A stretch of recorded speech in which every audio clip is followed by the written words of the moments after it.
Right గుంటూరులో student missing కి సంబంధించిన బ్రేకింగ్ న్యూస్ చూస్తున్నాం. పల్నాడు జిల్లా సత్తెనపల్లిలో విషాదం చోటు చేసుకుంది. సరదాగా కాలువలోకి 5 విద్యార్థులు ఈతకు వెళ్లగా అందులో 2 విద్యార్థులు గల్లంతయ్యారు. దీంతో స్థానికులు వెంటనే పోలీసులకు సమాచారం అందించారు. ఇక ఘటనా స్థలానికి చేరుకున్న పోలీసులు విద్యార్థుల కోసం గాలింపు చర్యలు చేపట్టారు. అనంతరం కేసు నమోదు చేసి ఘటనకు గల కారణాలపై ఆరా తీస్తున్నారు.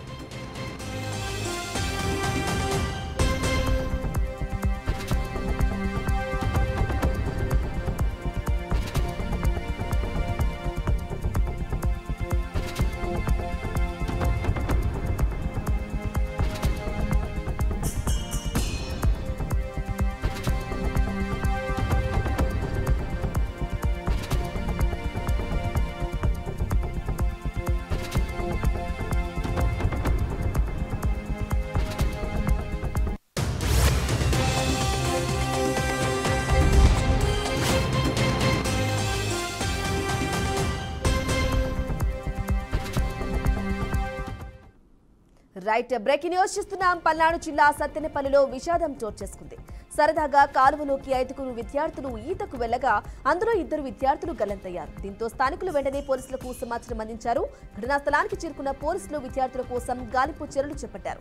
అనంతరం కేసు నమోదు చేసి ఘటన గల కారణాలపై ఆరా తీస్తున్నారు. ఇదే విషయంపై పూర్తి డీటెయిల్స్ మా ప్రతినిధి వాసు అందిస్తారు. వాసు, చెప్పండి, సహాయక చర్యలు ఎలా జరుగుతున్నాయి? రాత్రి సమయం కూడా అయిపోవచ్చింది.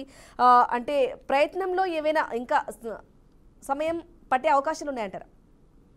రైట్ బ్రాహ్మణి, పల్నాడు జిల్లా సత్తెనపల్లిలో విషాదం చోటు చేసుకుంది. సత్తెనపల్లి అమరావతి బ్రాంచ్ కెనాల్ కు ఈతకు వెళ్లిన 2 మైనర్ బాలులు అయితే గల్లంతయ్యారు. గల్లంతైన వాళ్ళు ఒకరు మృతదేహం అయితే లభ్యమైంది. మరొక రాచు కోసం గాలింపు చర్యలు అయితే చేపట్టారు. ప్రస్తుతానికి ఈ రోజు 5 బాలులు ఎవరైతే ఉన్నారో వాళ్ళు అమరావతి బ్రాంచ్ కెనాల్ ఈతకైతే వెళ్ళడం జరిగింది. దానిలో నుంచి 2 మైనర్ బాలులు కావడం, వాళ్లే గల్లంతవడం అనేది జరిగింది. ఈ నేపథ్యంలో గల్లంతైన వారిని గోపిచంద్ చరణ్ గా అయితే పోలీసులు గుర్తించారు. 2 మైనర్ బాలులు కావడంతో 9వ తరగతి చదువుతున్నట్లుగా పోలీసులు అయితే చెప్తున్నారు.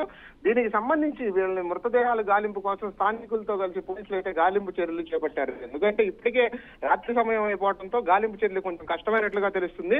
దీనికి స్థానికంగా ఉండే వాళ్ళు స్థానికుల హెల్ప్ అయితే తీసుకున్నారు పోలీసులు. అదేవిధంగా ఫైర్ సిబ్బంది సాయంతో కూడా గాలింపు చర్యలు అయితే చేపట్టారు. దీనికి సంబంధించి ఒకళ్ళ మృతదేహం లభ్యమవడంతో మరొక మృతదేహం కోసం గాలింపు చర్యలు అయితే జరుగుతూ ఉన్నాయి.